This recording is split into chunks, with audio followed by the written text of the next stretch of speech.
Ladies and gentlemen, welcome back to another broadcast of The Weekly with me, Neff. Please subscribe to the channel and share this video with a couple of friends and colleagues. We're trying to reach 1,000 subscriptions, and every subscription helps us out with that goal. Now, as we've talked about a couple times this week, Revenge of the Sith is having its 20-year anniversary, and it has re-released. And to be quite honest, it's looking to actually put up good, formidable numbers, which is not a surprise to me. I talked about this for a lot of Star Wars fans, especially the hardcore ones. They would argue that this is probably the last good Star Wars film that came out. And like I said, we are talking about a film that came out in 2005. I am going to put up a couple pictures of some seating charts.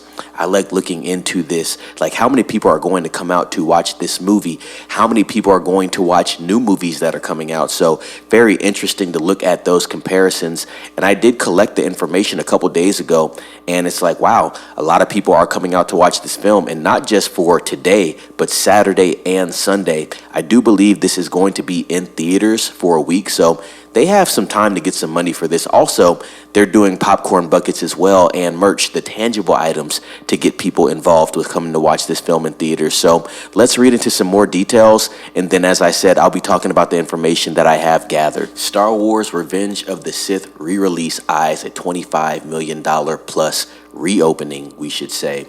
A week later, and pre-sales have been through the roof. On Thursday, Revenge of the Sith earned $3.5 million in previews, and that's more than new releases The Accountant 2, which got $3 million, and Until Dawn, which got $1 million.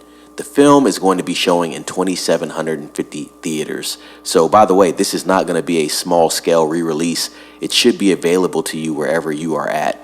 Not only those details, but it looks like the Revenge of the Sith might fight it out with Minecraft for a second place at the box office, as it anticipates a $25 million weekend. And by the way, scratch Minecraft right now. Yes, it's making money, and I'm probably going to do some more talking about Minecraft because it's going to more than likely cross $800 million, if not this weekend, next weekend for sure. But really, Sinners is a film that's probably going to do $40 to $45 million in its second weekend. So Revenge of the Sith is not going to be competing with Sinners on that level, but definitely it's a film that I think could even compete with the new films coming out like The Accountant 2 and Until Dawn. I wouldn't be surprised if Revenge of the Sith comes in maybe second, third place. You have Sinners #1, possibly Revenge of the Sith #2, and then Minecraft #3, and then so on and so forth. And with both Sinners and Minecraft doing so good in theaters right now, it's a huge win for Warner Brothers, especially gearing up to go into summer with the huge release that they have with Superman. So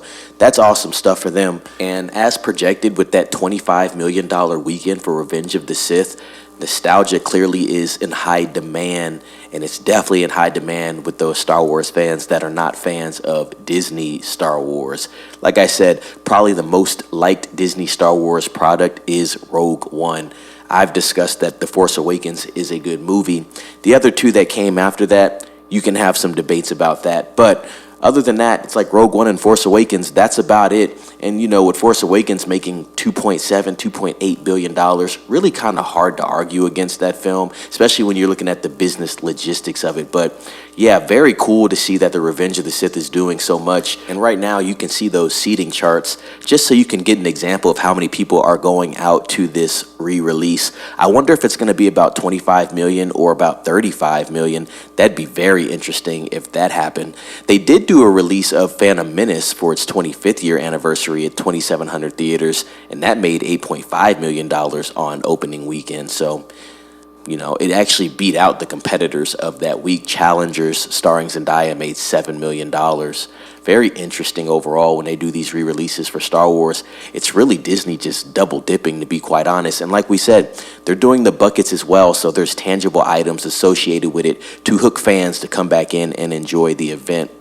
We'll be talking about this a little later on this weekend to see what the final tally is, ladies and gents, but this is going to be a very interesting weekend. You got Sinners still rolling strong. I think that's going to capture #1 again. You have The Accountant 2, which I'm going to be watching tomorrow, and I'll be doing a review for that. You have Until Dawn. You have the re-release of Revenge of the Sith, and then you have Minecraft still going strong. So we're going to see how all these numbers accumulate and come together at the end of the box office on Sunday. But ladies and gents, please subscribe to the channel, share this video with a couple of friends and colleagues, ring the bell for notifications as well for more updates, and like this video. With that being said, be safe. It's Neff signing off.